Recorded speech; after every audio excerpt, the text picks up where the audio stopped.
सबसे बड़े जो आज का कार्यक्रम है वो बताइए क्या है? आज का कार्यक्रम तो वही है जो महीने में मैं एक दिन साथियों से मिलने आता हूँ।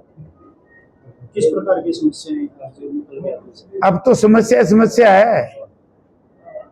अब ये ना पूछा करो किस प्रकार की समस्या, ये सरकारी समस्या है लोगों के लिए। जनता इस बात से दुखी। आज आप देखिए, ये समस्या नहीं है रोजगार की, पेपर लीक की, कानून व्यवस्था की, भ्रष्टाचार की।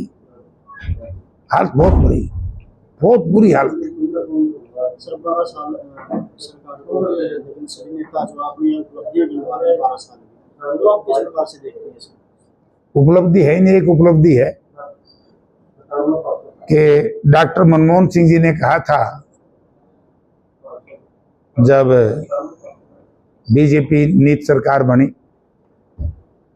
कि एक समय में इस देश के लोग कांग्रेस पार्टी को और कांग्रेस पार्टी की यूपी की सरकार को याद करेंगे।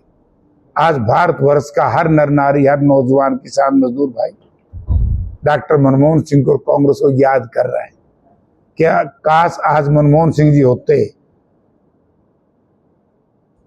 आज ट्रंप साहब का बयान ने ये कहा कि कांग्रेस ने हमेशा ही, भारत सरकार ने जब डॉक्टर मनमोहन सिंह प्रधानमंत्री थे, कि अमेरिका से लाभ लिया है, अब मैं बदला लूंगा और हमारी सरकार बदला दे रही है।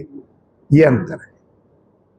मनमोहन सिंह जी ने इस देश को बचाने के लिए अमेरिका को घुटने पर खड़ा कर दिया था। आज हम उस अमेरिका के सामने घुटने पर खड़े हैं।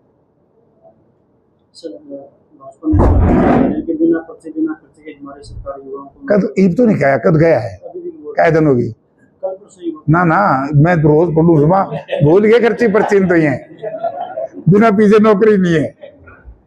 और है तो खाली डी ग्रुप की है। अरे तो डी ग्रुप में भी तुम एक काम कर लो। मैं आपके चैनल के माध्यम से सरकार से कहना चाहता हूं, अपने खुफिया विभाग को भेज करके देखो।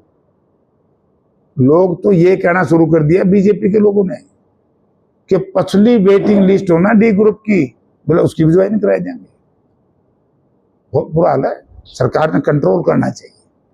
सर इलेक्ट्रिक गाड़ियों से और जो सार्वजनिक साधन उनसे चल रहे हैं, पीएम मोदी ने फिर लगातार काफी कौन अजब नहीं बता कौन गया भाई, उसका नाम तो बता दे, कौन सा है वो? क्या नाम है, सीएम साहब सैर करने तो चले गए साइकिल पे, और घंटे के बाद हेलीकॉप्टर में पहुंचे सरसा, वही गाड़ियों का काफिला।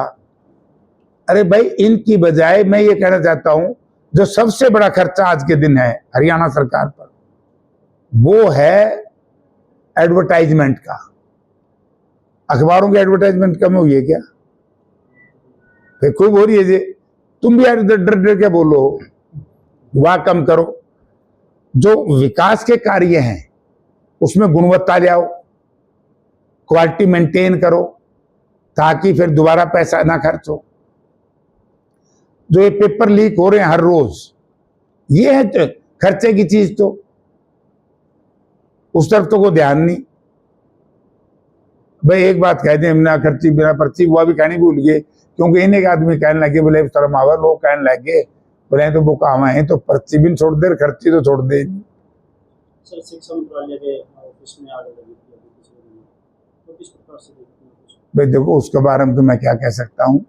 आग लगना तो कहीं भी माड़ी बात है और नुकसान कहीं भी माड़ी बात है। जनता पार्टी का सोशल मीडिया, सही बात है। नौजवान अपने स्वाभिमान की लड़ाई लड़ रहे हैं, लड़नी चाहिए।